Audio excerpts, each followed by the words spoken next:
लोग देखने वाले हैं लुप्त पदों को भरना। इससे पहले मैं लुप्त पदों को कैसे भरना इस पर एक और वीडियो बना चुकी हूँ। अगर आप नहीं देखे हैं तो प्लेलिस्ट में जा करके देख सकते हैं।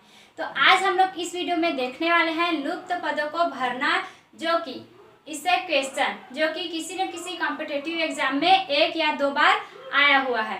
तो आप सभी का अपने यूट्यूब चैनल में स्वागत है। चलिए आज का वीडियो स्टार्ट करते हैं। तो आप देख पा रहे हैं पहला क्वेश्चन यहाँ पे दिया गया है, आप लोगों के सामने में है। तो पढ़ लेते हैं। दिए गए विकल्पों में से लुप्त संख्या ज्ञात कीजिए। आप सभी को दिखाई दे रहा होगा, ठीक है, कि हमारे पास एक क्वेश्चन है, ये वाला क्या है, 25, 49, 16, 36, 81, 64। इस तरह से क्या है, एक रो बना हुआ है। अब क्या बोल रहा है कि लुप्त संख्या ज्ञात करना। यहाँ पे आप सबको दिखाई दे रहा होगा कि क्वेश्चन मार्क है। इस क्वेश्चन के स्थान पे ऑप्शन 4 दिया गया है, इसमें से 12 है, 20 है, 18 और 13। इन 4 ऑप्शन में से क्वेश्चन मार्क के स्थान पे कौन सा संख्या आएगा उसको हमें यहाँ पे बताना होगा, ठीक है। तो किस तरह से आगे बढ़ेंगे, इस तरह के क्वेश्चन को हम लोग 2 और 3 प्रकार से हल कर सकते हैं। कैसे, एक तो यह हो सकता है कि हम लोग बाएं से दाएं चले जाएं या फिर दाएं से बाएं की ओर आ जाए। दूसरा हो सकता है कि या तो ऊपर से नीचे आए या नीचे से ऊपर आ जाए, ठीक है। तीसरा क्या हो सकता है कि हम ऊपर और नीचे की संख्या को जोड़ के गुणा करके वर्ग करके जो है बीच वाली संख्या को ले आए। इस तरह से हम लोग 3 तरह से इस टाइप के क्वेश्चन को हल कर सकते हैं। तो चलिए देखते हैं कि ये वाला क्वेश्चन जो है किस तरह से हल हो सकता है। तो देखिए, हम इस तरह से देखेंगे, बाएं से अगर दाएं जा रहे हैं तो क्या दिखाई दे रहा है, 25, 49, 16, यानी कि ये 5 का वर्ग है, ये 7 का वर्ग है और ये क्या है, 4 का वर्ग है। यानी कि इसमें वर्ग हो रहा है, लेकिन एक लाइन से नहीं हो रहा है, ठीक है। एक क्या है, सिस्टमैटिक संख्या के अनुसार नहीं बढ़ रहा है। तो हम लोग क्या कर सकते हैं, नीचे देख सकते हैं इस तरह से। क्या इस तरह से अगर हम लोग 25 और 36 को गुणा करें, भाग करें, क्या करने पे 11 आ सकता है, इस तरह से। तो हमें साफ दिखाई दे रहा है कि 25, 36 को जोड़ेंगे और भाग करेंगे तो भी क्या है, 11 हमारे पास नहीं आएगा, ठीक है। तो किस तरह से फिर आएगा, उसी तरह से देखिए 49 और 81 को क्या घटाएंगे या फिर भाग देंगे तो हमारे पास यहाँ पर 16 आ सकता है, बिल्कुल भी नहीं। तो हम इसे किस तरह से हल कर सकते हैं, तो आप लोग देखेंगे पहला और दूसरा रो में, ठीक है, क्या बताया गया है। ये जो है सबको पता है 5 का वर्ग है और 36 क्या है, 6 का वर्ग है।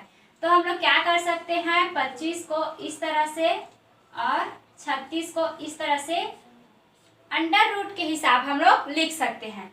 अब इसमें से क्या करते हैं, अगर हम लोग हल करें तो इसका 1 निकल जाता है, यानी कि 5 निकल जाएगा, ठीक है। इसको हम लोग इस तरह से लिख सकते हैं, 5 गुणित 5 और इसको 6 गुणित 6। तो इस तरह से हम लोग इसमें का क्या कर देंगे, एक 5 को ले लेंगे और इधर से 36 से एक 6 को ले लेंगे। अब इन दोनों को जोड़ देने पे क्या आ जा रहा है, यहाँ पे 11 आ जा रहा है, तो जो कि यहाँ नीचे में दिया गया है, ठीक है। तो क्या हो रहा है, 25 और 36, ठीक है। इसको हम लोग अंडर रूट के रूप में लेंगे, इनको 2 भाग में तोड़ेंगे, 5 और 5, 6 और 6। अब उनमें से एक एक को बाहर निकाल देंगे, यहाँ पे जो किए हैं, ठीक है, 2 2 आया, उसमें से एक एक को लेंगे और दोनों को आपस में जोड़ देंगे, तो आ गया हमारे पास 11। चलिए सेकेंड में देखते हैं कि ये नियम फॉलो कर रहा है कि नहीं। इसी तरह से हम दूसरा कॉलम को देख लेते हैं कि इस नियम के अनुसार ये आगे बढ़ रहा है कि नहीं, इस नियम को फॉलो कर भी रहा है कि नहीं, ठीक है। तो चलिए देखते हैं। 49 क्या है, 49 जो है 7 का वर्ग है, तो यहाँ पे हम लोग सिर्फ 7 लिख लेते हैं। 81 ये जो है 9 का वर्ग होता है, तो सिर्फ यहाँ पे 9, ठीक है। अब यहाँ पे क्या किए थे, 5 और 6 को हम लोग जोड़ दिए थे तो 11 आ गया था। उसी तरह से 7 और 9 को हम लोग जोड़ देंगे तो क्या आ जाएगा यहाँ पर 16। तो ये वाला नियम जो है फॉलो कर रहे हैं, यानी कि इसी नियम को लेकर के ये कॉलम जो है आगे बढ़ रहा है, ठीक है, जो क्वेश्चन दिया गया है हमें। तो अब हमें यहाँ पे क्या करना है, यहाँ पे दिया है 16 यानी कि क्या हो जाएगा, यहाँ पे 4, यह हो गया 4 धन 64 किसका होता है, तो 8 का। तो यहाँ पे आ गया 8। अब हम लोग 8 और 4 को जोड़ देंगे तो यहाँ पे क्या आ जाएगा, 12। तो इस तरह से हमारा क्वेश्चन मार्क के स्थान पे क्या आ जाएगा, आंसर 12।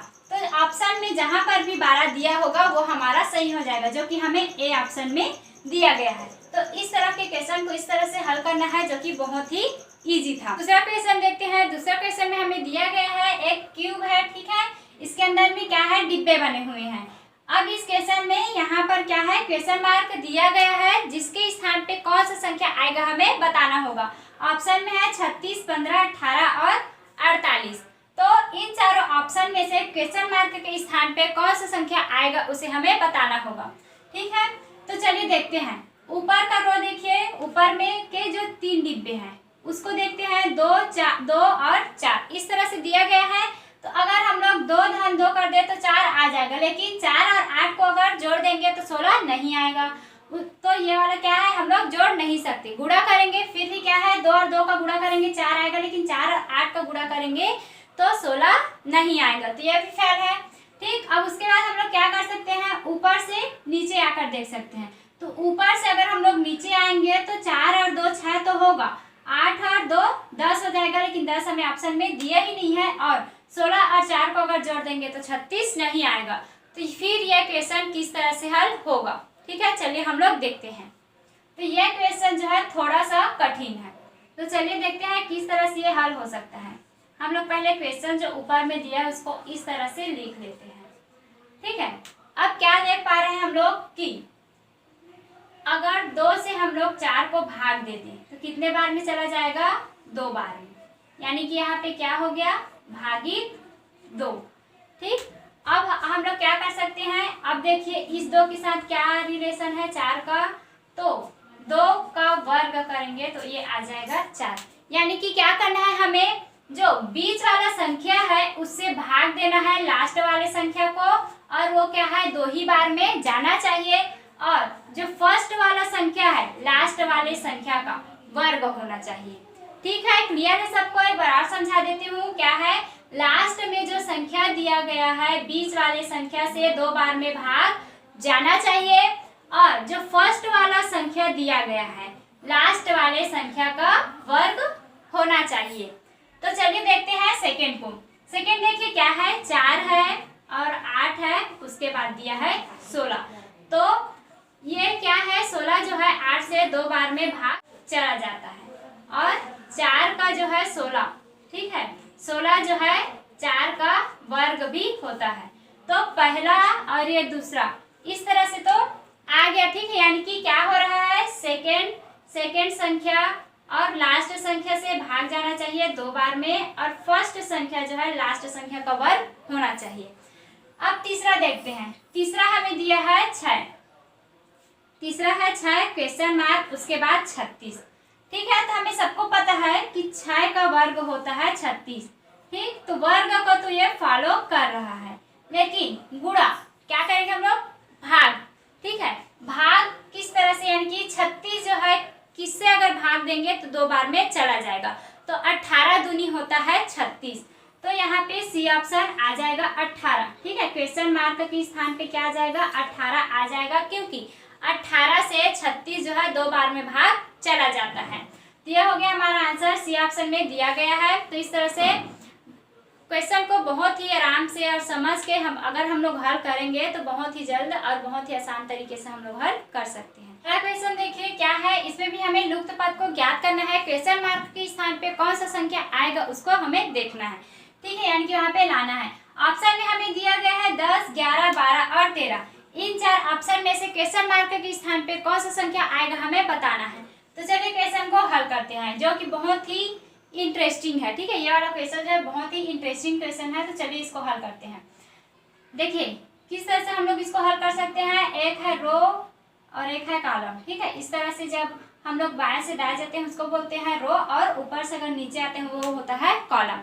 ठीक है, तो देखिए हम लोग रो को लेकर के हल कर सकते हैं, क्योंकि इधर क्या है 4 संख्या दिया है, और थोड़ा सा क्या हम लोग अगर गुणा भाग जोड़ घटा करेंगे तो हो सकता है कि चौथा वाला संख्या जो है आ जाए। और हम लोग अगर ऊपर से नीचे आए, ठीक है, तो किसी भी हालात में क्या है हम आंसर ला सकते हैं। क्या 8 और 9 को क्या करेंगे तो 9 आ जाएगा। ठीक है, कुछ भी करें 9 नहीं आएगा। तो चलिए हम लोग देखते हैं सीधे बाएं से दाएं की ओर कैसे हम लोग आंसर ला सकते हैं। तो देखिए पहले हम लोग जो संख्या ऊपर में दिया, पहले क्या है 8, उसके बाद है 6, और ये हो गया 9, और ये 39। ठीक है, हम लोग ये मान के चलते हैं हमारे पास सबसे बड़ा संख्या यहाँ पे क्या है 39। तो हमें 9, 9, 6 और 8 इसको या तो गुणा करेंगे, भाग करेंगे, जोड़ेंगे, घटाएंगे, कैसे भी करके हमें 39 लाना है, ये मान के चल रहे हैं। ठीक है, तो हम लोग देख पा रहे हैं यहाँ पे 8 और 6 का अगर हम लोग गुणा कर देते हैं, ठीक है, 8 और 6 का अगर हम लोग गुणा कर देंगे तो होता है 48। ठीक है, तो हम क्या करेंगे, 8 यानी कि पहला संख्या गुणित दूसरा संख्या ऋण तीसरा संख्या इक्वल क्या आ गया हमारे पास चौथा संख्या। ठीक है, क्या हो रहा है, हम लोग पहले लिए पहले संख्या को, उसके बाद दूसरे संख्या को, पहला और दूसरे संख्या को गुणा कर दिए, तीसरे संख्या को जो गुणा किए हैं पहला संख्या और दूसरा संख्या जो आया है गुणा करने पे उस संख्या के साथ क्या कर दिए, तीसरे संख्या को घटा दिए, तब हमें चौथा संख्या प्राप्त हो गया। ठीक है, चलिए दूसरे रो को करके देखते हैं। यहाँ पे है 9, दूसरे में दिया है 7, उसके बाद क्या है ऋण 11 कर देते हैं, इक्वल में क्या आ जाएगा 52। चलिए देखते हैं, 9 सत्य होता है 63, 63 में अगर हम लोग 11 घटा देंगे तो आ जाएगा यहाँ पे 52। ठीक है, तो हम लोग इस तरह से हल कर सकते हैं। अब देखिए तीसरा में क्या है, क्वेश्चन मार्क है तीसरे संख्या के स्थान पे, तो क्या हो जाएगा 9 गुणित 8 ऋण क्वेश्चन मार्क इक्वल। ठीक है, अब हम लोग क्या किए थे, पहला और दूसरा को तो बहुत ही इजी तरीके से हम लोग हल कर लिए। ठीक, लेकिन यहाँ पे जो संख्या हमें घटाना है वही संख्या हमें नहीं दिया गया है। अब इसको हम लोग कैसे हल करेंगे। ठीक है, तो बहुत ही अच्छा तरीका है, हम लोग क्या कर सकते हैं, पहले संख्या और दूसरे संख्या का गुणा कर देते हैं, यानी कि 9 अट्ठे होता है 72, यह हो गया हमारे पास 72। अब हम क्या कर देते हैं 59। ठीक है, ये क्या है 59, इसको हम लोग घटा देते हैं। ठीक है, 72 में अगर हम लोग 59 घटा देंगे तो यहाँ पे आ जाएगा आंसर में 13, जो कि क्वेश्चन मार्क के स्थान पे आएगा। ठीक है, जो कि डी ऑप्शन में आप लोगों को दिया गया है, डी ऑप्शन सही हो जाएगा। तो चलिए एक बार हम लोग 13 को रख के देखते हैं 59 आता है कि नहीं। अब हम लोग 72, ठीक है 9 अट्ठे होता है 72, 72 में अगर हम लोग 13 को घटा देंगे, ठीक क्या कर रहे हैं 72 में 13 घटा देंगे तो 59 हमारा आंसर आ जाएगा। तो इस तरह से ये क्वेश्चन जो है क्या हो रहा था, इसमें पहला और दूसरे क्वेश्चन का हम लोग गुणा करा रहे थे, तीसरे क्वेश्चन को जो गुणा करने पे आया हुआ संख्या है उससे घटा रहे थे, तब हमें चौथा संख्या प्राप्त हो रहा था। ठीक है, तो इस तरह से ये क्वेश्चन हल हो गया। तो इसी तरीके से बहुत ही इंटरेस्टिंग और इजी तरीके से क्वेश्चन को सॉल्व करने के लिए हमारे YouTube चैनल को सब्सक्राइब कर दें, अगर पसंद आए तो लाइक और शेयर कर दें।